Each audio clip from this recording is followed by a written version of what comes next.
Hey guys, welcome back to Electrical Car Repair Live. Thank you guys for watching and subscribing to the channel. In today's video we'll be working here on a Mazda CX-7 guys, and if your interior lights inside your cabin do not work guys, we'll show you how to fix that and which fuse you need to check.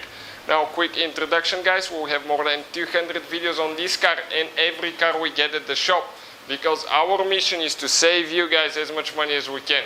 So please subscribe to the channel, like the video, leave a comment below and let us know if that video helped you fix your problem. So let's go ahead and start on it now. So this is a 2010 model, but it's the same for the whole generation guys.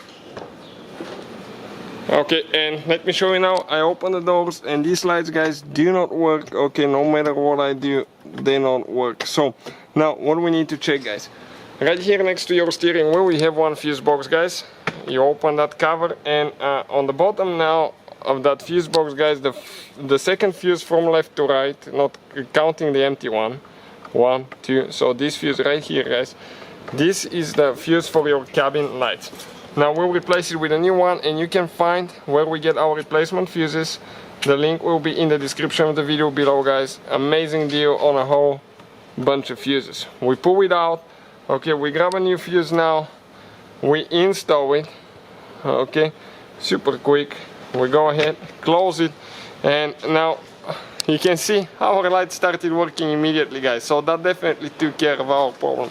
Hopefully guys the video will be helpful. Please hit that subscribe button for more videos and see you guys next time.